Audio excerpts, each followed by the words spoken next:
Hi everyone, welcome to this episode of Halva for the Heart. I'm very excited to bring on a guest for this episode.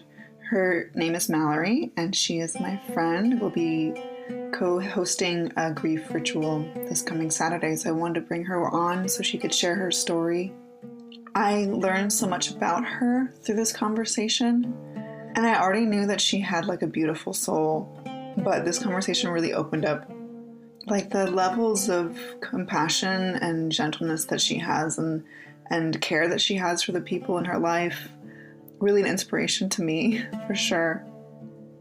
I do want to say that a bit of a content warning for this episode.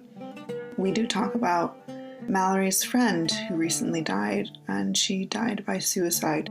We don't go into the details of the death, but I do want to mention that that is part of the conversation that we have, mostly around her grief around loss by suicide. Mallory is also a poet, as you'll hear. She shares a few poems with us in this episode, and I truly feel like her poetry is a gift to anyone who is grieving, anyone who has gone through that deep grief. She writes so relatably, puts things into words that I feel like I never could and never have. So I hope you enjoy the episode, and if you're in Seoul, join us on Saturday at Nadi Studio for the grief ritual. And if you're not in Seoul, follow Mallory to see what she's up to. She is this warm light, this warm, soothing light, and I'm so grateful to call her a friend. And with that, we'll get started with the episode.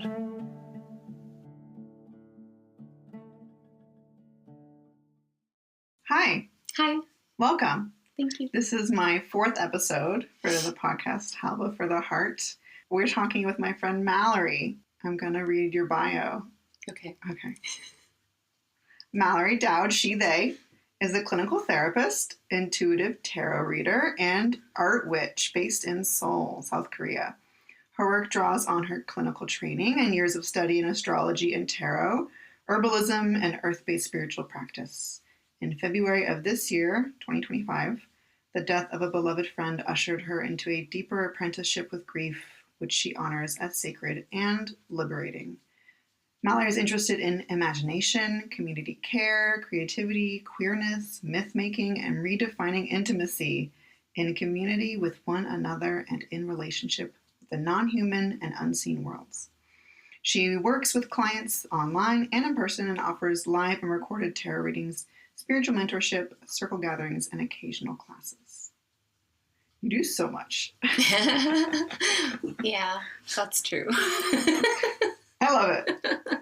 I have wide interests. Yeah. I'm trying to think like when we met, and I can't even really remember. Me either. Yeah. I don't know. Yeah. Just around. We're in the village, the community together, which I love. Yeah. I guess I'm wondering, you mentioned in your bio, like this death of your friend ushered you into a deeper relationship with grief. So I'm wondering or apprenticeship with grief. Mm-hmm. I'm wondering when that started for you and how it's evolved. Yes. First, saying thank you to Francis Weller for that language, like apprenticeship with grief. Yeah, I think right now at this very moment, I am relating to grief in a very different way and specific way than in the past. So the interesting thing is that for years I've been writing about grief, but the kind of grief I've been kind of attuned to for years has more to do with, like grieving my childhood. We were talking earlier about loss and lack and how grief can be an expression of or an experience of either or both of those things. And so I think that the first thing I want to say is that just being alive is an apprenticeship with grief, but the question is whether we are willingly or unwillingly or consciously or unconsciously engaged in that, right? Mm-hmm. Yeah. So when I consciously think about when that began, or maybe when there were initiations into that consciousness, I think of two things and two moments that stand out to me. One relating to working with children and the children in my life, children and teenagers that have been a part of my life, especially my professional life, and my grandmother. So they're both experiences that for many years I characterized as times in my life where I was experiencing what I called major depressive episodes, which is a very real thing that people experience. Can I ask? Yes. Were you like diagnosed with that? Did someone say you were in a... No, that's me. Okay. That's me as I was working with a therapist at the time, but I'm not certain what her diagnosis was at the first time. Both times, actually, but I never confirmed what the diagnosis was that was given. Okay. But even in my mind as a therapist, I had this understanding of, for a long time, of these moments as moments of major depression. And what I realize now with this sort of, not just the portal of your question, but this moment that I'm in currently, this year, essentially, I realized that what I was experiencing was these deep waves of grief that I did not know what to do with. And I wasn't even aware that it was grief. So I asked that because I had a doctor diagnose me with depression and prescribe me Prozac like a month after my mom died. And I was just wondering. I hate that. I didn't take it. It's funny. Like, he prescribed it to me and I came back a week later being like, I didn't take any because I was nervous. And he was busy, so I met with a nurse practitioner, and she was like, "Why the hell did he give this to you?" Yes, as a Don't take this. Therapist, that makes me livid. Yeah, it seems really uninformed and also missing the mark and dismissive of. It was funny because he was asking further questions, and all he wanted to know was like how she died and like what trials she had done and like the details of her cancer. And I was like, that's not what I'm here for. I understand you're a doctor, but like, that's not why I'm here. Yeah. That makes I can feel like my blood boiling a little bit with you sharing. So I was just wondering, like, have you been pushing as the DSM I know is such a hot topic in the grief world, whether or not it should be diagnosed. And I'm wondering if you've thought, I don't want to interrupt your story, but. No, yeah. I mean, so I have so many issues around the DSM and diagnosing anyway. So it's something that, like, working as a clinical therapist at this moment, there's a lot of examination and caution, I think, that I employ. But at that time, I'm not sure. So this first time period, this was right after I had graduated with my master's in clinical social work. So it was 2010. Okay. Or between 2010 and 2013. That was like that period of time where I was really, really, I mean, certainly I was depressed. I would not characterize that as depression now in the way that I think I did, and probably, well, maybe the therapist I was seeing did, but I was seeing an art therapist. Oh, okay. And so I think I've always, even as a client, I've always been drawn to less clinical clinicians, if you will, right? So no one, and also that first experience I had, the grief I was feeling was related to what I now understand was grief, was my reaction to witnessing and spending my days with children in the foster care system, which is a system that there's so much pain that's and re-traumatization that happens to children in that system. And, you know, I did not know how to function, quote unquote, because I became so overwhelmed and hopeless and angry, and I felt so much grief for them. Did you know your depression was related to your work, or you just thought you were in? I knew that I was really stressed out because I was also a case manager. Oh, okay. So that's yeah. No one is well. I don't know how you can be a caseworker in the U.S. and be what anyone would call well. Mm-hmm. I was very burnt out and very tired and stressed, and I knew that it was related to that, but it had even, I think that a lot of what I put on that, like I was very capable of acknowledging that I was stressed.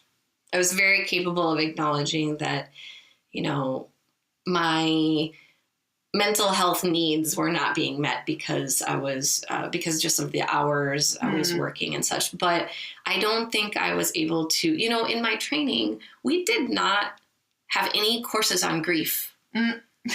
Which like I social love. work, you said. Yes, clinical social work. I was trained to be a therapist. I can't remember any books or coursework that covered grief.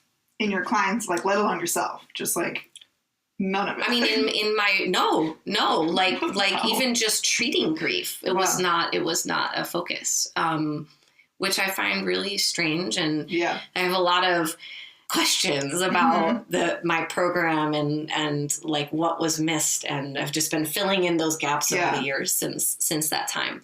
But yeah, I had no language for what I was experiencing beyond burnout. So definitely in secondary trauma, I knew that, you know, because the children I was working with had experienced such significant and complex trauma, I was very aware of how that was affecting me. But I wouldn't have characterized that as grief at the time. Right. Working with kids and teenagers in that setting brought up a lot of my own trauma and experiences from childhood that I also had not processed and expressed and explored until that point, which is wild considering I had a master's degree and was trained to be a therapist, but I had so little tools for dealing with, for understanding vicarious trauma and how my own experiences of abuse and neglect and loss and change in childhood were coming up in response to what I was witnessing and navigating as a professional. But what happened was I ended up running away from that field and coming to Korea. That's why I'm in Korea. A big reason is that You're the second case manager social worker I've met in Korea. Yeah. It's not sustainable. Yeah. It's really not. It was definitely a needed escape for me. I escaped that situation and I came here, and I think there were a few years where things were, I think I just was feeling okay. It was a new adventure. I came with my partner at the time. Then in 2017, my grandmother died in her farmhouse in Michigan. And I was here, and I had booked a vacation. And my vacation was coming up. It was like days. Not home. Not home. I booked a solo trip to Malaysia, and then I got this news, and we had known for some time that she had cancer. Her cancer had spread, and we didn't know the exact timing. But then I sort of got this news that this is happening. Within days, she will die. And I couldn't be there. I couldn't, it was not feasible to financially at the time to change my plans and fly home. And so I felt very guilty and sort of helpless and very distressed about not being there with my family.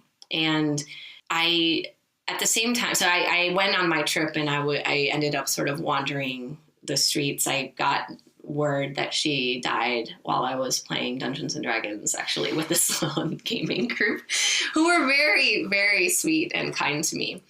But after she died, I was just like walking the streets of Penang and going in and out of temples, and it was, yeah, I felt sort of lonely, and I did feel a deep sadness that I wasn't there with my family, or even like not really able to, I don't remember the exact circumstances, like in terms of communication, but it was so hard to not be there. Yeah.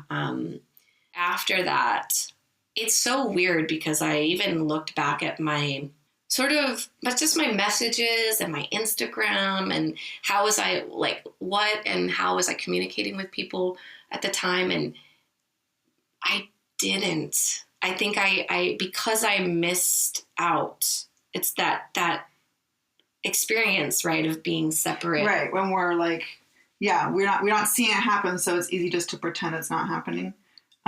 Or also like it's a grandparent and people are like, you should expect this, and like it's not a big, everyone's grandparents, like, you're lucky that they lived this long. Like there's that sort of, people don't realize the impact.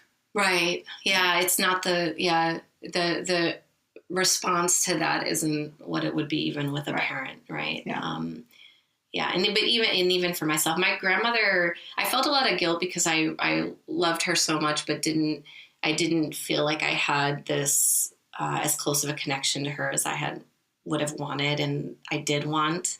I was born on her 50th birthday, and I was named after her, and she's very, I've come to realize, like her great grandparents were born in Ireland. Wow. Okay. And she just, she embodies a lot about sort of the Irish character that I also really connect with.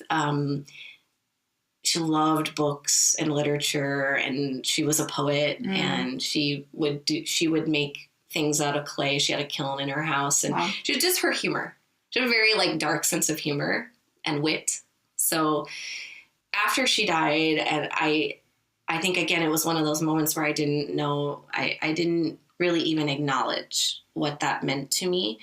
I just know I'd kind of missed out on something. And then that was shortly after that was when I experienced another, again, what I called depressive episode, which I think was just this big wave of grief. And I ended up seeing a therapist at that time.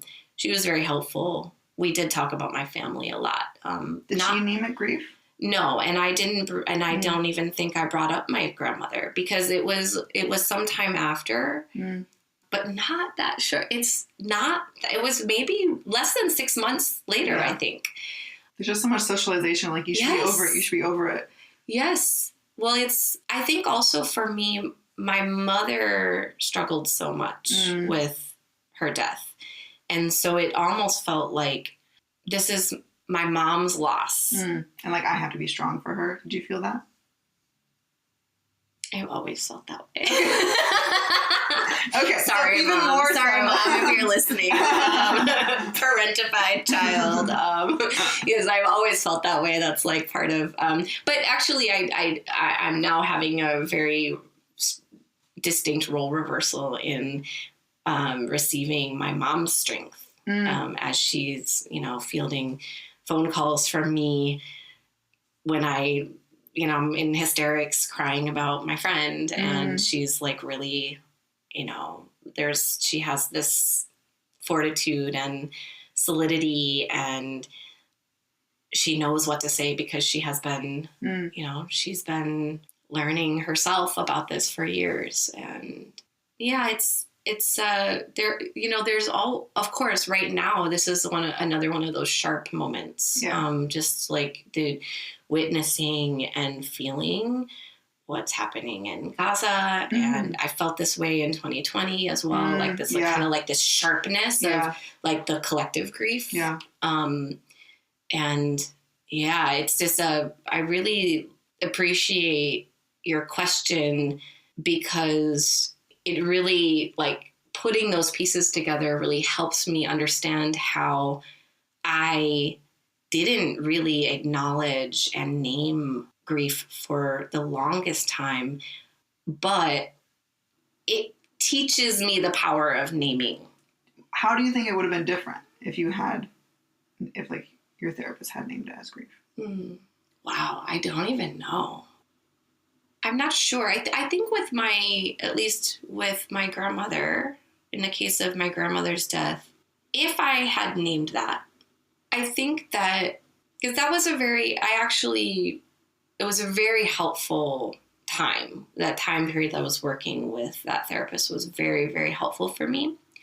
But I think it probably it just would have brought this into consciousness sooner. And like now what I realized too is that after my grandma died, I started seeking, I didn't realize even this, that what I was longing for was to connect with her. And that's a big part of it, right?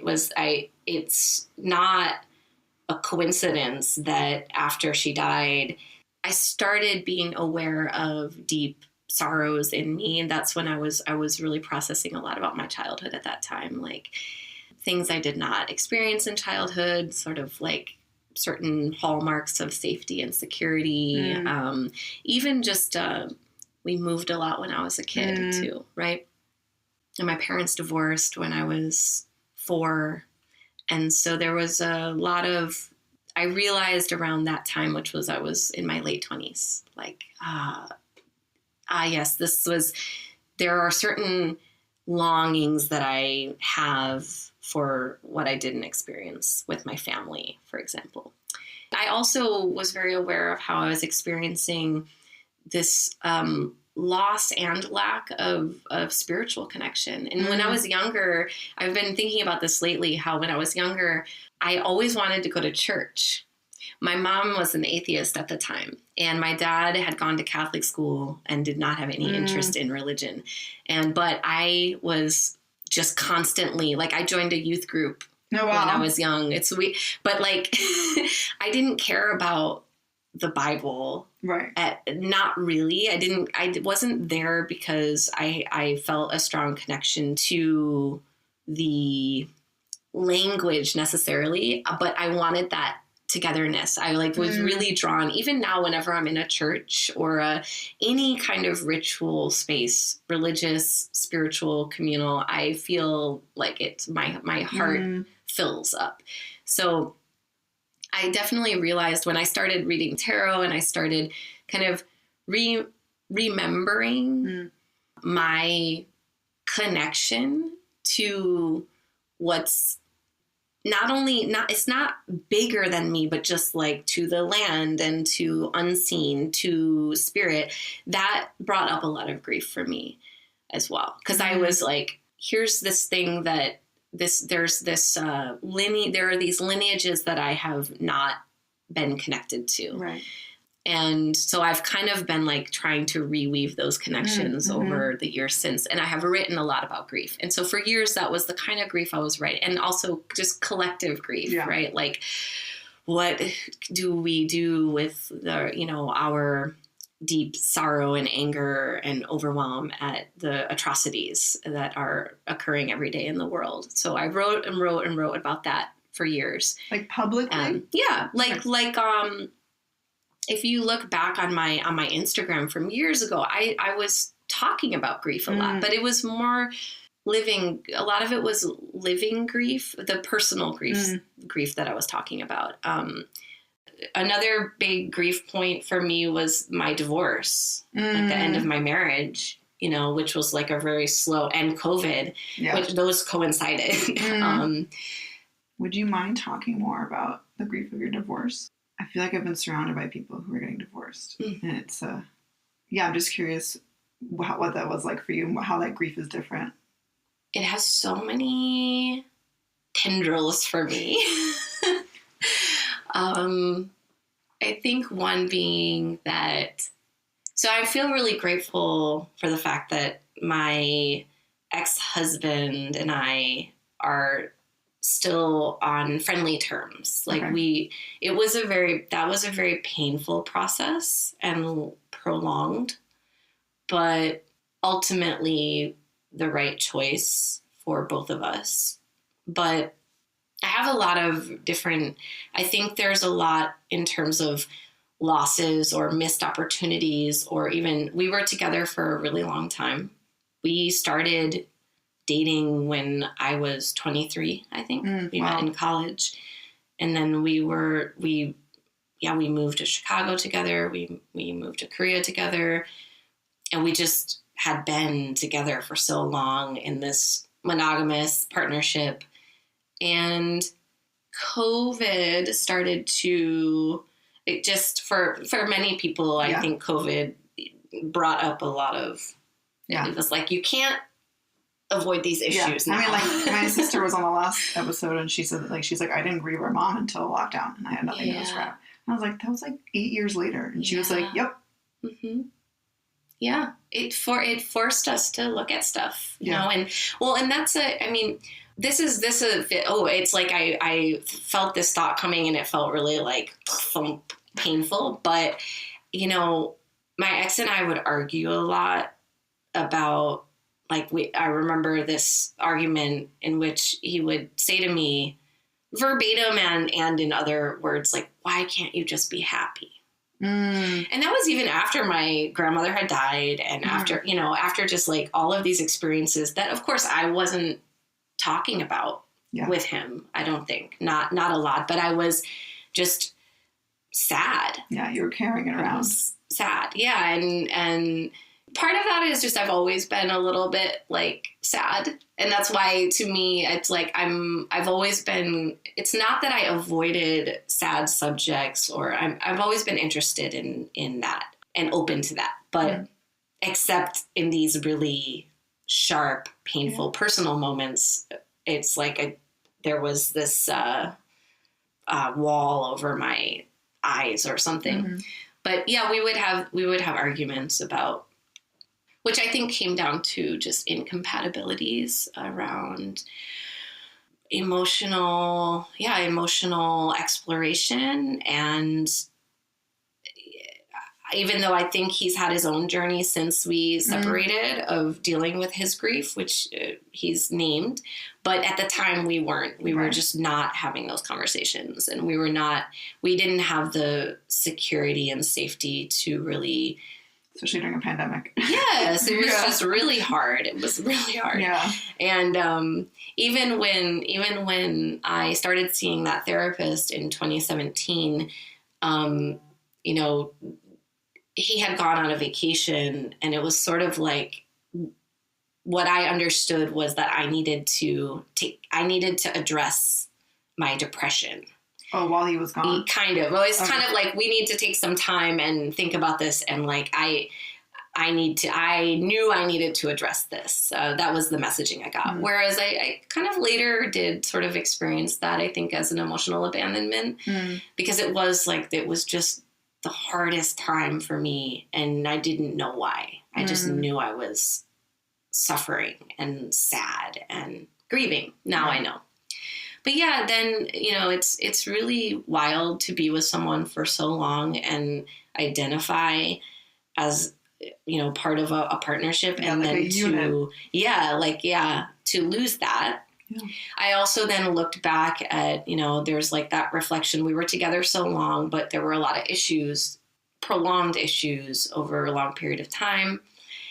We were monogamous. And so I felt a lot of grief about now being, you know, in my 30s, late 30s, like mid to late 30s, and not having explored my queerness as much as I wanted to and longed to. And it's like, I had this feeling of like, you know, the grief of aging, and what did I miss out on? Who am I now? You know, in the wake of this. Also, you know, like losing some of my friendships waned or ebbed because of that, right? Like shared friendships. So there was a lot of loss that came with that. Yeah, I think that's still something I'm grieving, even like the loss of the security, sense of security. Yeah. You know, financial security, having someone at home, like when you are used to sharing a house with another person and sharing a bed with another person, and then to like go fall asleep alone. Those were part of my apprenticeship. Like I learned a lot about grief by moving through those experiences. And at the same time now, I think because this recent loss I've experienced was so deeply traumatic, because my friend died by suicide, and I just had no idea what that actually feels like. And now I do. So I want to say that I don't know what that feels like.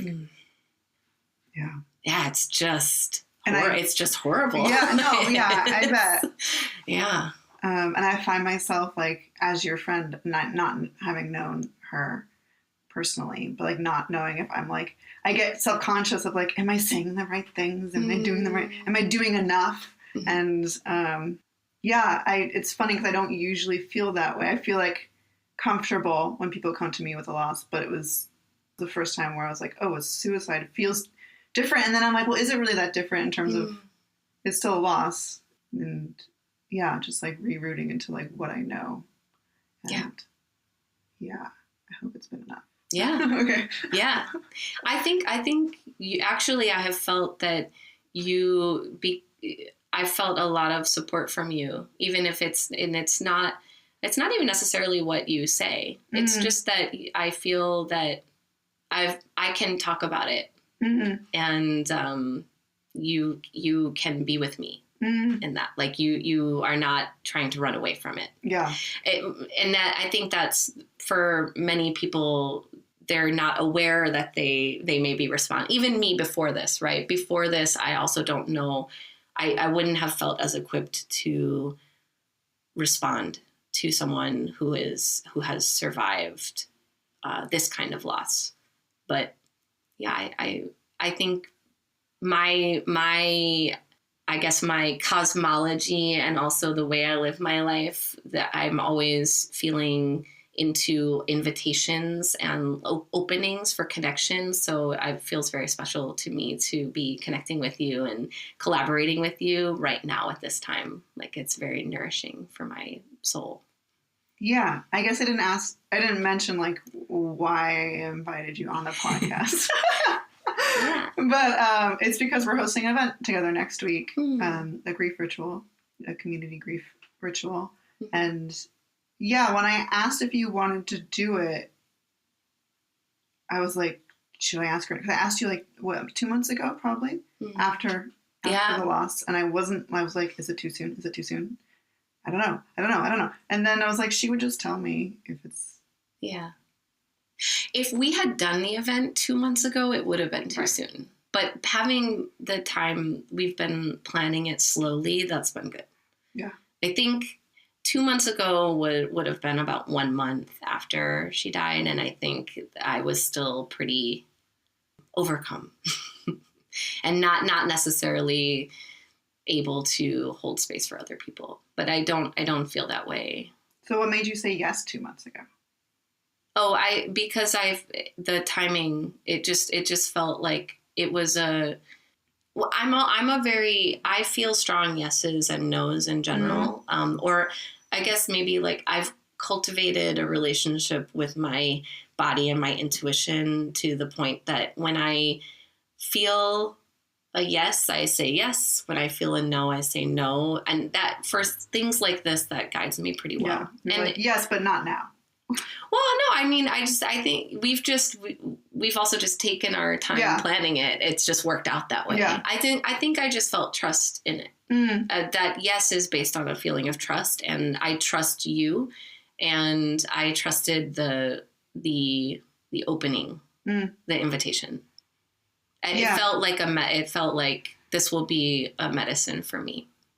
Yeah, and I want to say that like it also didn't feel like my idea. Like the idea came to me as like sitting at that altar, just like asking like my guardians, like, what can I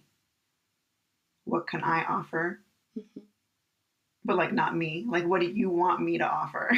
Mm-hmm. And like, it just kind of like came to me, like the layout that we were planning today, like that kind of all just came to me in a minute.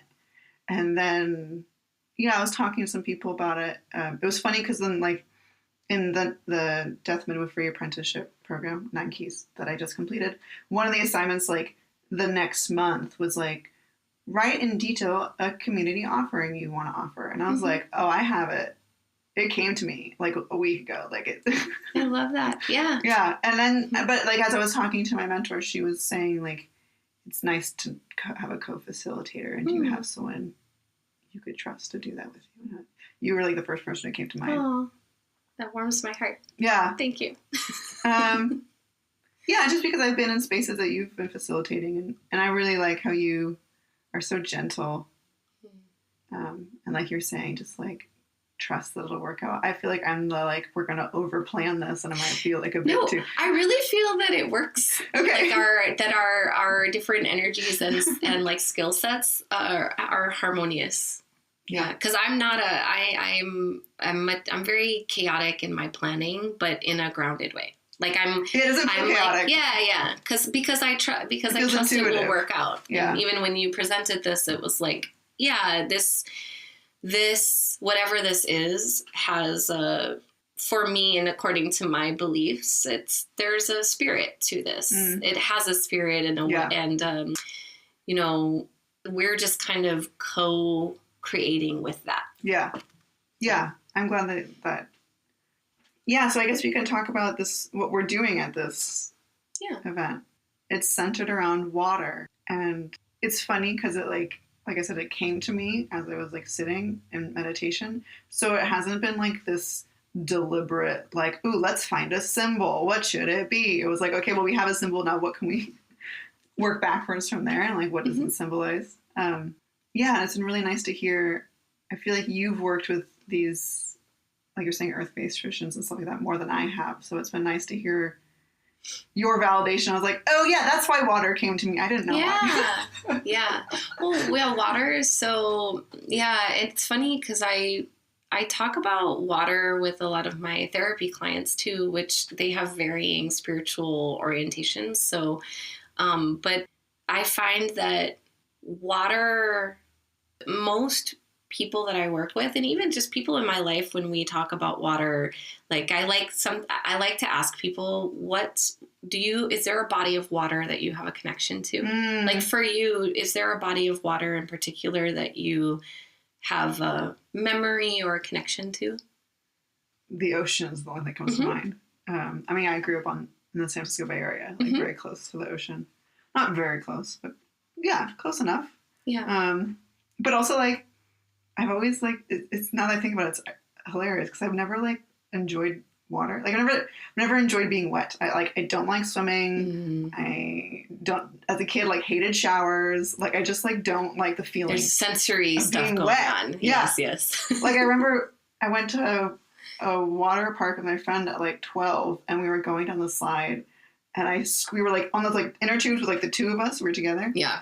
And I screamed like, water! And she was like, do you not know where we are? Like, but you wanted to join in the fun. Yeah. I was like, no, like the slide sounds fun, but the fact that like we end in a pool of water and I have to get wet. Yeah. But a lot of people are like that, right? No. Oh my gosh. Okay. So many people with that. Yeah, it's just like a sensory aversion to be, because also like there's being wet, and then that being wet comes with a lot of after effects. Just like, well, now my clothes are like clinging to me, or like then it's always like I'm uncomfortable. I mean, even if you're like in a warm bath, like you get out, you're colder than you were before. And like it's funny now because like I love going to the jjimjilbangs here, the Korean bathhouses, but I also like I can't be that person that does like the extreme hot, the extreme cold. Like my sister was here and she was a pro. She was like doing it for like 5 minutes at a time in each of the hottest and coldest, and I was like, I'm in the body temperature path, and I'm just gonna stay here. Yeah. Well, so like what? So it's not like total aversion to water or being like. Did you like being submerged in water? I think I'm like learning to like it. I'm now reflecting on myself, like how has my relationship with water changed, and I will say the ocean freaks me out. Is it like the deep, like the idea of like the deep, vast ocean, and like part of this death apprenticeship, we like had to research different ways to dispose of a body and what's available, and I was Googling like what's available in the San Francisco area, and burial at sea is an option. I didn't know that. It is legal. Wow. You have to be like 5 miles offshore, and it has to be like 10 miles deep wherever you're. Okay. And I was like, that is the most horrifying thing I've ever heard in my life. That's not for you. Yeah. And I was asking my friends, and they're all like, oh, that sounds beautiful. I would totally do that. And I'm like, what is wrong with these people? I would never do that. Yeah. I respect that. I respect that. The ocean is, it has this terrifying power, right? And also it's mysterious. So I think like, I feel really, for me, it's lakes because I grew up in Michigan. So we spent a lot of time in Michigan. You know, we have the 5 Great Lakes. So spent a lot of time on, especially Lake Michigan, which is in Michigan and also Chicago. So even when I'm just putting this together that when I made that transition, that move, the lake was, it was a bridge. Bridge. Yeah. But yeah, the ocean is like, I love the ocean, and I feel so nourished being on the ocean, but honestly, I never want to go very deep into it. I love sitting by the ocean and hearing waves, and I love going in the ocean, but not very deep. And even I'm also like terrified of a lot of ocean creatures. I went snorkeling once in the Philippines, and I wore a full bodysuit because I was like so afraid of jellyfish. But how do you feel like for you sitting by the ocean, or even like the sound of water? I mean, that's calming, and it's also like I feel like it's kind of looking up at the stars. Like it feels like it puts you in perspective of like, oh, like this ocean, so many people are in relationship with this one ocean, and that this same water has been all over. And gone to so many shores and seen so much shit, and like we're just like one part of that. And it's kind of like I feel a sort of homecoming when I go to the ocean, and it's sort of like, I might have mentioned to you this to you before, but when I think about, you know, the movement of water, we were talking about how water moves, and like a wave peaking and crashing, but also rivers and streams, and how water is slowly, you know, meandering back to the ocean. This like always origin, right? So it's like this. I think there's a certain vastness to water that can be scary, but can also be, it's unifying. And I think if I think about grief, that's one thing that I really feel on a body level now in a new way this year about the shared lineage of grief and loss, that we all experience this in some way. And in the same ways, like climate grief and collective grief, and it does feels terrible, and scary too. It's interesting. It's like on one hand, everyone's felt this, but on the other hand, like it's at least for like when my mom died, it was so easy for me to tell like who's actually felt something like this and who hasn't. Like there's a clear demarcation of like, oh, okay, you don't know what this is like. Did you feel drawn to people who you could tell had experienced that kind of loss? Yeah, I did, just because I was tired of hearing stuff that wasn't helpful. Yeah. Mm-hmm. Yeah. What's not helpful? You know, she's in a better place now. Yeah. I also really didn't like, oh, she's looking down on you. And I'm like, that felt... I mean, my grandma actually said that to me in context of, don't cry because she's watching and she doesn't want to see you sad. And I was like, I think she would want to see me sad because she would want to know she was important. Right? And that you were expressing your feelings and not suppressing them. Yeah, well, that too. But also, she would want to know honoring her. Yeah. So I got a lot of comments of oh, don't cry so much. Even for my family. Yeah, and also a lot of comments of you should really be taking care of your dad right now. Losing a spouse is very difficult. It's a lot of responsibility for a very a young adult. Also, they weren't asking me how I was doing. They were always how's your dad doing? How's your dad doing? Yeah. And I'm like, I don't know. I'm in grief right now. I'm trying to make sure that I am still functioning. I was still in college, still trying to go to class. Yeah. I was feeling a little, it was small, but it was little pricks of anger on your behalf. Yeah, there was a lot of anger. I think I've let go of most of it, but there's definitely still, I'm angry that I wasn't cared for in the way that I should have been. Yeah. I mean, I'm angry hearing it too. That's what I mean. That's my little... Yeah. So what are the, nowadays, I don't know why I'm interviewing you. Yeah. What's happening? I feel like you're asking me the questions that you want to answer. So I'll answer it first and then you can have a turn. I'll ask you, what are some things that weren't helpful that people said to you? That isn't why I asked you that. I was just curious. I was really just curious. That we're not, I have felt so supported. Okay. I have felt so supported in this moment. It's actually, that's one of the gifts of this experience is I do feel a lot of gratitude for the people in my life, and also not just people, my cats. They're just, even I can feel a deeper closeness. For example, and it changes by seasons, whether they sleep on the bed or on the floor.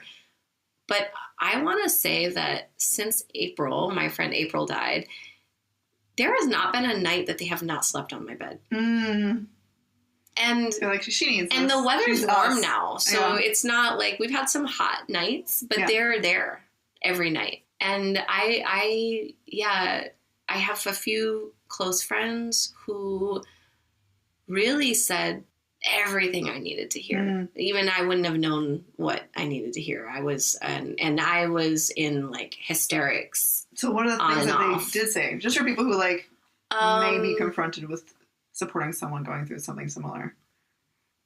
You don't have to be any kind of way right now.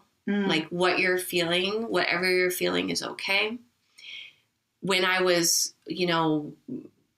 she died, and then 3 days later we had a memorial. So I was planning that with a few friends, and leading up to that, I was also having a lot of conflict with my landlords because they didn't like all these people coming into my apartment, and I was in my state. I got so angry about that. I was so angry at them. How could my friend died and they're here helping me? It just really hurt so much. And they were very validating, but also I had friends try to go and talk to them for me because I couldn't form words. And even beyond just what to say, one of the things that happened was a few of my friends, I don't know if I told you about the day. It was maybe a week later or something. And this day where it's one of my poems I wrote called Grief Tenders was mostly very inspired by this one day at my house. Did I tell you about this? No. So two of my friends especially are very good cooks. And one of them in particular came over one day. She said, I got ingredients and I'm going to make you this soup. She made this big pot of soup. And then another friend came over, and he had brought all his tools, and he fixed all the things in my apartment that he knew needed fixing. And I had asked him before to fix, like, my bathroom sink and my piano. And so he just showed up with his tools. And, you know, another friend was just sitting there laughing, like making sure that we were chatting and that I was laughing. And there were moments where, you know, I just went into the other room and, you know, needed to just cry and scream, and, you know, just coming in and giving me some loving touch. And that's really, I found that it was less about what people said, or even now it's less about what they say, and more for me, those acts of service. Yeah. You know, even when you delivered food to me after the event I couldn't go to because I was sick, that meant so much to me, you know, that having, that you brought some food for me too. So I think that really taught me a lesson about caring. And it also felt like a remembrance that, like, the importance of feeding people when they are grieving. Yes, the body needs to be taken care of. Yeah. That's why I have such a hard time when I hear, like, I have a friend who lost her sister last year back home. And I am like, what can I do from over here? Because I know words are not enough. I don't. Like, what I ended up doing was ordering, like, a week's worth of meals, like frozen meals, and sent it to her house. Yeah. And I was like, here's food for a week. But, like, beyond that, I feel like I know being there would have been the most supportive thing to do. And I feel like this guilt, like, I can't do more. Like, knowing that, like, words aren't enough. And, like I know this stuff and I can't, like, do it. Yeah. That guilt is often longing. If we look at guilt, or, you know, even regret or things like that, what I feel is just that you really had a longing to be there with her and for her. I'm sure she felt your care through that. Yeah. Just, it's so hard to feed yourself when you're in acute grief. Yes. Yeah. Your body just, like, and, like, you're usually either, like, not sleeping at all or, like, sleeping all the time. Yeah. And it's so easy just to, like, succumb to that. Everything feels exhausting. Yeah, and it feels like, I know this feels like not something you want to hear right now, but you really should go outside and get some sunshine. I know that's really hard for you, but, like, it's going to help more than you think. I think, and I think sometimes people need not to be asked what, I think this is a common idea or growing idea, like, not asking someone, what do you need, but just offering. Yeah. Like, what, can I come over and bring some tea? Or do you want to take a walk later? You know, making offers is so important. Yeah, even my friend, I was like, hey, expect a delivery tomorrow. Like, yeah, I love that. I'm going to ask you to read that poem at the end. Oh, Grief Tenders? Okay. Yeah. Okay, sure. Yeah. But, like, how, I want to know about your writing and how that's been helping you. Like, the poetry you've been writing is so beautiful, and I want to know. Thank you. Yeah. I feel like each one I read, I'm like... I'm currently in a bit of a... it's not a creative block, but the poems are not coming right now, but they were, especially, like, in the very acute stages and season of this. It was a form of self-preservation. Like, it was necessary. I was wondering, like, do you, like, sit down and you're like, I'm going to write a grief poem? No, it was like, this is in me, and I have to, all of my poetry is very channeled. So I have to catch it. And I think so a lot of the poems that I wrote, like, there was a series, I actually read these at one of April's memorials, called Things You Texted.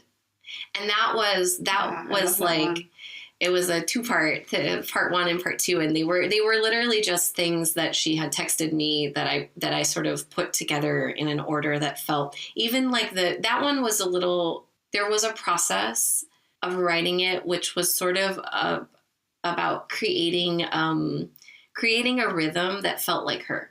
Because the way she was very exuberant person, and she had extreme highs and lows. And so there's like, some of the poems, there's like it's all caps. Oh. And, she's like, so excited. And then, then saying something, like there was a certain rhythm about them that I was trying to capture her way of communicating but that's and not speaking. How most of your poems are. Well, my poetry is very lyrical in a sense. Like I think that I'm less interested in form than I am with the movement of the words. So it's not how I write, but a lot of them were just, oh, here's this concept, or here's this image, and I just need to get it out.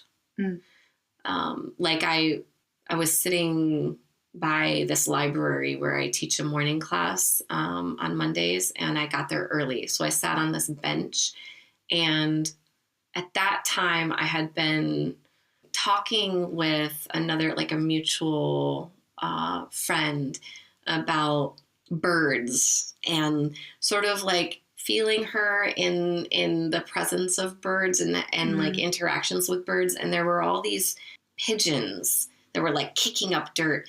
And I can't remember now that poem, what I wrote. It was like, it's not that you're gone, but that you're everything. And I was thinking about how, when we die, what happens to the energy, right? Yeah. I was just kind of aware of her looking at the trees and looking at these birds and missing her in the form I knew her, but I felt this solace and this it was deepening my connection to these living beings around me, because I could feel her there. And that like, how do I connect with you now that you're kind of part of the everything? Yeah. So what do you do? I've been redevoting myself to noticing. I think that that's been part of the grief process, is kind of recalibrating my attention to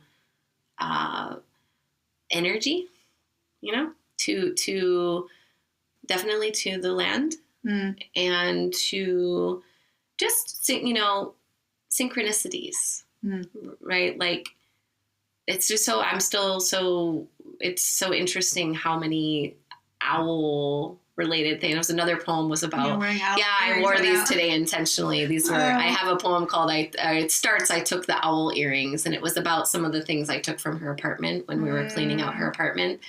And it was weird because she just had all these owl things, owl earrings, and like owl postcards, a painting of an owl, like a Mary Oliver book, owls and other, I forgot the name of the book.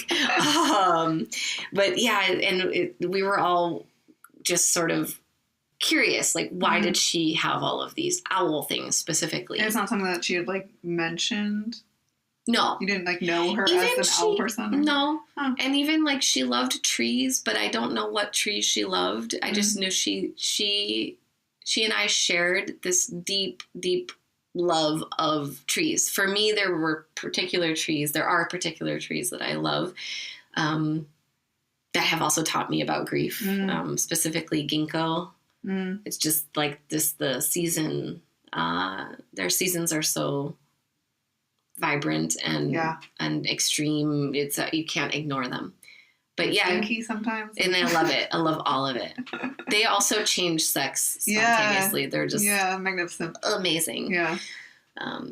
She loved trees. She loved birds. She loved taking walks outside. But I don't know why owls. But it's very interesting. I'm really curious about it, and I think there's more now I think there are so many ways to deepen my relationship with her now. Just in different ways than before. Yeah, I'm thinking about, my sister was saying that to her, like, mourning doves are our mom. And I was like, why do you think that? But she was like, there was a mourning dove at the funeral. And now I see, and then whenever I see a mourning dove, I'm like, ooh, mommy's here. And now she's sending me photos like, look, there's mommy's here. And she was fascinated by, like, the different kinds of doves that we have here in Korea. And she's like, do you think they're also her? I don't know. They're different kind of dove. And I was like, well, I think it's whatever you want it to be, you know? Does it feel like when she's sharing that as part of her process of connecting with your mom, then how do you feel? It feels interesting that, like, she has a different, I feel like I've developed these ways that I connect with her that feel so strong to me. I, like, had never even, like, considered that people would have other ways. I'm like, what are you talking about? That's not how it is. But yeah, it's really nice to hear that she has ways of doing that. Yeah. Yeah, now I am looking at mourning doves with, like, more like curiosity and just wondering. That's cool. I don't really know much about doves. All I know is that when I sit here meditating with the window open in the mornings, that, like, they start singing around February, March. They start, and around April, May, their song changes. Oh. And I don't know what that's about. Ooh. But I like sitting here and, like, noticing. Oh. Because, like, it's first a bit more, like, upbeat, and then it turns into, like, it sounds like actually like a morning call, like, later in the season. Cool. And I don't know why. You should research it. I should. I think you should research it. Yeah. Yeah. It'd be interesting. It's probably a mating call of some sort. I don't think it's not actually a morning call, you know? But, yeah. But even, like, getting into maybe the, like, mythologies around doves, or why, like, the ways that humans have related to them might be an interesting. It was, I'm in this, like, group chat of Iranians, and someone was talking about that, like, their father back in their village in Iran was known as, like, the word in Farsi for pigeon and dove is the same. Oh. Right. So he was known as, like, the pigeon guy. And he just, like, in America, he's like, ugh, even the pigeons are stupid here. Like, but, like, how, I didn't, like, I hadn't thought of it, like, looking back on it, I was like, I knew about these, like, things factually, but I hadn't thought about, like, how pigeons and doves are, like, so revered in traditional Persian culture. Like, there are, like, ancient towers, like, pigeon towers that they would just, like, tend these pigeons, and it's because they would use their poop as, manure, like, fertilizer. Okay, yeah. But, like, they were so tended for, like, having that job of, like, tending to the pigeons was, like, such an honor. Oh. And, yeah, she was telling us that, like, even when she talks to people back in the village now, they're always, like, ask them how the birds are doing. Like, what are the birds up to? Like, the pigeons, especially, in particular. Wow. So it's just, there's something there. Yeah, that's very rich. Yeah, thank you for sharing that. Yeah. That's cool. I guess we can start wrapping up. I'm trying to see if there's any other questions that I missed. Yeah, would you mind reading the Grief Tenders poem? Yes. This is a poem. This is the first poem that I shared publicly, that I wrote and shared after April died. And it was, it is a collection of things that people said to me and did for me in the wake of that loss. Positive things. Yeah. Okay. Yeah. It's not like all the horrible things they said to you. No, that would, wow. No, it is not that. Yeah. There's, this was, I wrote this, I was just overcome with gratitude and realizing, I was realizing what I was learning as I was learning it, which was, this is how you take care of people. Like, this is what you do. Yeah. When horrible things happen. Okay. Grief tenders. Hey, I love you. I made enough chicken macaroni soup to feed the army of love in your house. Here, let me sharpen your knives. Let me sit on this bathroom floor next to the dirty litter boxes and hold you while you sob. Here's a video of sunshine and ducks. Did you eat a sandwich? Let's go to Costco and get the food. I'll drive. Here, eat this hot dog, cheese pizza, pork roll, tteokbokki, and ice cream. I wish I was there to keep you company. Do you want to talk about it? I fixed your bathroom sink, your kitchen cabinet, and the piano. Let me talk to your landlady while you cry hysterically. I don't know what to say, but I'm here. I sent something over. It's small, but I hope it helps. Meeting you was a gift from my dear friend. Just checking on you. Stay here. I'll go get it. I found you a sub. Don't come to work. I'm following your lead. I left some fruit on your porch. I'm thinking about you. I think you're a strong and incredible person. Here, drink this. She looks like such a light. I'll dedicate my next Tara practice to you and your friend. It's my job to make you laugh. I just sent you some food money. Let me give you a back rub. I made hummus. I brought cookies. Come over if you want. I'll teach you how to make bread. Here's the milk and toilet paper. She and I liked this song, and I want you to hear it. Yes, we can reschedule. Take it easy, okay? Here are some voice notes she sent me that I thought you'd like. She was such a lovely soul. Don't skip your meals, okay? Drink water, okay? I know you're not okay, but I hope you have an okay day. I hope you're a little better than yesterday. Do you need another day off? There's no right way to feel. I took care of it. I want you to have the ukulele. Your love for everyone is always felt. Hey, love. Just checking in. I am so, so deeply sorry. I'm stopping by, okay? Grief is a bitch. Hey, we will learn to bear this in time. We will get through this together. That was so beautiful. Thank you for letting me read it. And I felt the love. I just felt so much love that you've been receiving. Yeah. Yeah, it's really been, it's just one of those, it's like a sublime moment to receive care the way that I have. Yeah. Imagine if you got that after your grandma died. Yeah. Mm-hmm. I think if I place myself there too, the grief I feel about it now is that I couldn't offer this or didn't offer this to my mom in the way that I think I would now. Just knowing, having received love and care and support in this way, I now understand what to do.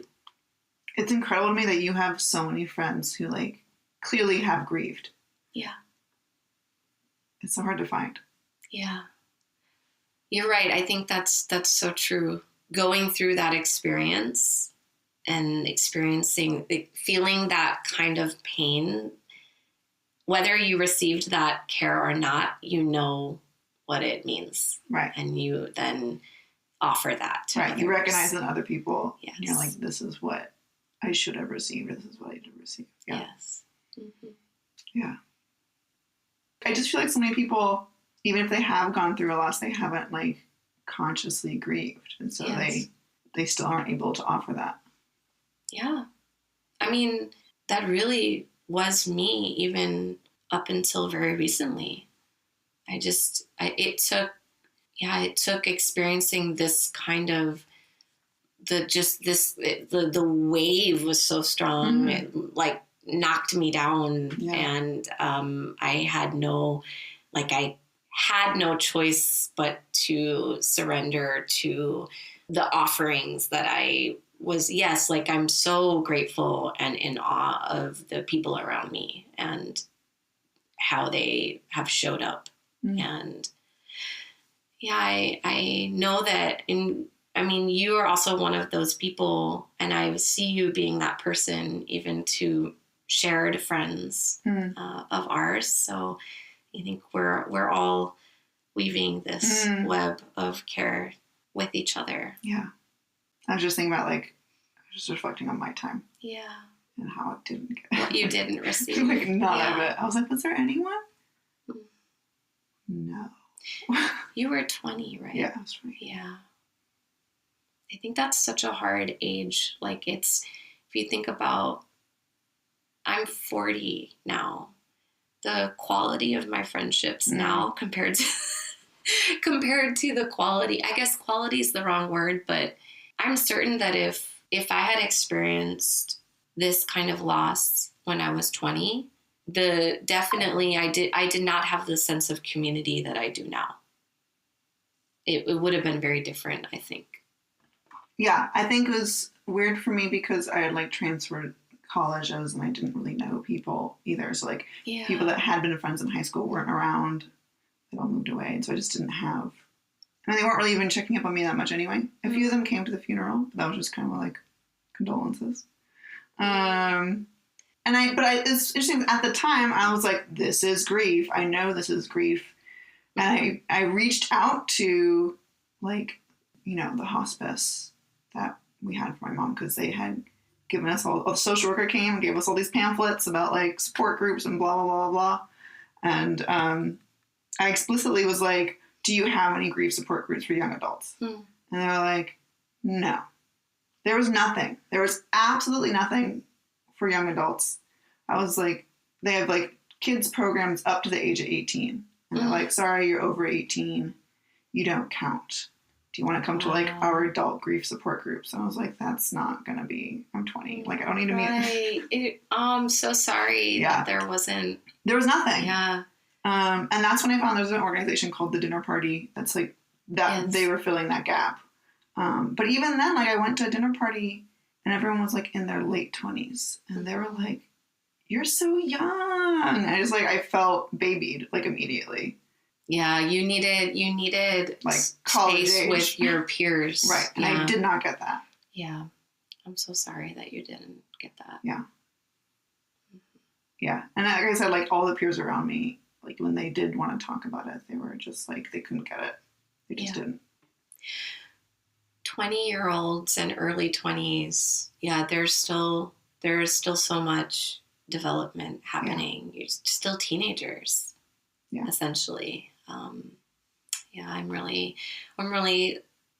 I feel sad knowing that young Misha didn't. And now I'm thinking, I'm like, what, like, have I even received that now? Like, what am I still, like, searching for? Yeah. Do you have any possible answers? No. Yeah. What would be, like, do you know what would feel really nourishing for you at this moment? Like, at this time in your life and this season when it comes to, like, being witnessed or cared for in your grief? I'm not sure. I was talking to my husband about this last night because early on, we met and it had been like 4 years since she died, so it was still quite fresh. Yeah. And he, like, fumbled his way through trying to support me, just, like, on the floor wailing and not knowing what to do, or he just, like, pat me on the back. Yeah. And be like, it's okay. And I was like, it's not okay. Yeah. And, like, trying so hard to get him to understand what it feels like, and not, like, he just can't understand. Yes. And, like, since then, like, meeting his family and stuff, realizing that, like, he holds so much grief that he hasn't processed. Yes. Like, maybe he does understand. He just isn't in tune with it. Mm-hmm. And so last night we were talking about our weekend plans, and I was like, hey, you coming to the grief ritual? What'd he say? He said, yeah. Oh, Okay. I was like, would you come if someone else were hosting if it weren't me? And he was like, probably not.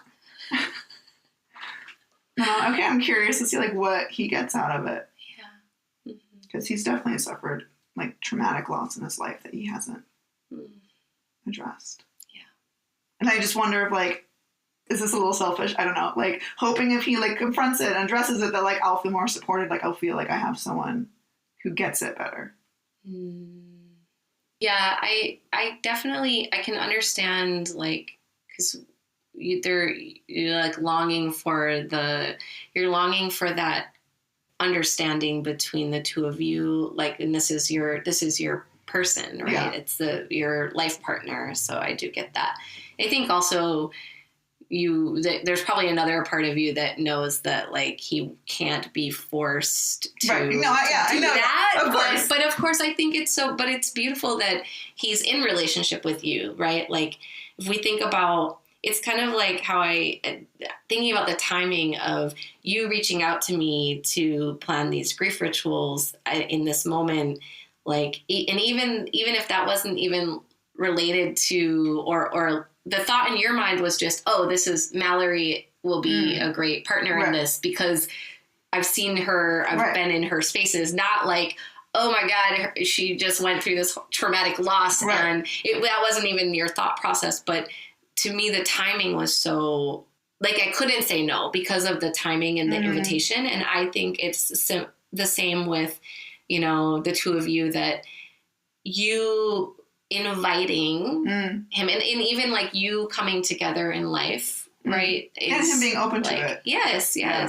Like it's, we heal in our relationships. We heal through relationship. And I think this was another thing in my marriage where one of the reasons my marriage ended was it was very similar in that, my spouse had so much trauma and I had wanted for years to explore that together. And I even wanted to see a, marriage counselor at one point. And I couldn't get him on board with that. But it was very evident to me that we were just, you're hurt, I'm hurt. And here we are in this relationship together. And there comes a time where I think there has to be sort of a commitment to healing together. Yeah. And unless you are, because what happens when you don't have that is those feelings of isolation can grow, or not being understood, or feeling, in my case, I just felt abandoned. So I think it's a beautiful thing to invite him and share that experience together. It was just funny to see his face. I was like, are you coming? And he was like, Would he have come if you didn't ask him? Well, see, at first he thought it was on Sunday, and he was like, I already made plans to play Magic the Gathering. And I was like, it's not on Sunday, it's on Saturday. Do you have anything else planned on Saturday? And he was like, no. And I was like, okay, so are you coming? Okay. So, I mean, it's like I know that he would choose Magic the Gathering over the grief. Like, he made that clear. And that's okay. Yeah. Yeah. Well, I think it's I can feel the importance, the importance of that for you. Like, yeah, I guess your point being like, people have to be open to feeling it. Yeah. And that's so hard, I think, especially in our culture. It is. Yes. Which is why we're hosting an event next week. That's right. Come to our grief ritual. Yeah, I think it's really important, at least for me, to like create spaces where we make room for that. Yeah, I think, as I mentioned, I was talking earlier about like being an expat here. You're so much in a bubble. I think a lot of people, even like their family members back home, die while they're here. And because they're here, it's so easy just to like pretend it didn't happen. Yes. Yeah. Or it feels, it's so hard to actually experience the grief that people need. Well, yeah, because you're here and you're not surrounded by anyone else who knew that person. Yes. And so what do you do with it? You just ignore it. That's how you cope. Yeah, I really think that we are in a particular, like, we're part of a community that has this particular wound. It's also this wound of separation from home and from family. So we have to create that web for each other, with each other. Yeah. And I feel like our community here is so good at building webs for other things. Yes. And to put because people are terrified to talk about grief. Yeah. And like you said earlier, like we were talking about when we were planning this event, and like who's going to come and who will attend. I think part of the offering is expanding people's understanding of what qualifies as grief, and I hope building more togetherness around that. Yeah, for people moving through different kinds of grief that aren't maybe so obvious. Yeah. Okay. Any final things you want to share about you? I'm glad we're friends. Thank you for having me on your podcast and also planning this. I want to know when you're going to make your own more episodes of your own podcast, because you did like 2 and I loved them. Thank you. Yes, I do have a podcast called Seeding Spells. I'm just trying to work out a new platform for hosting it, and so thank you for that nudge. I'm intending to start my podcast up again. I loved the episodes you did. Thank you. Very different from this podcast. Mm-hmm. Yeah, they were spells. It's just me. Yeah, it's just me pulling a card and channeling about it, and cozy vibes. I love it. It's kind of cozy, meandering. And it's also kind of like what your tarot readings are like, so people get a taste of like how you do that. Yeah. Thank you. I will start. Yeah. Okay. Well, I think we'll wrap things up. Okay. Thank you for being on the podcast. Thank you for saying yes to my invitations. I'm so excited to do this ritual, and I hope that we do more. And you had mentioned possibly doing something like a grief poetry workshop, and I would absolutely loved that. Yeah, maybe the next iteration could be that would be in July. Yes. Yeah, we could do that. Yes. That'd be great. Great. Thank you so much for having me and thanks, Mallory. Creating with me. So that was my conversation with my friend Mallory Dowd. You can find all of her contact information in the show notes. Please reach out to her if you want a tarot reading. She is incredible. Like we said, please join us at our community grief ritual this Saturday if you're in Seoul. Mallory gifted us with one more offering in this podcast episode. She offered to read the poem that she mentioned about sitting on the bench. So I'll play that for you as we end. Thanks, everyone. Thanks for listening.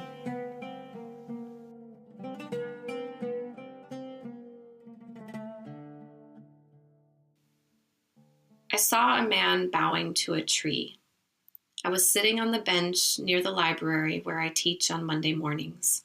There's a little park with trees, a mix of ginkgo and pine. We never talked about tree species, which ones you knew or loved, only that there was something, their height, their quietude, that moved you. Love, every tree is yours. 15 pigeons kick up dirt in the dead grass. It's not that you're gone, but that you are everything. Every tree, every pigeon, this dusty bench.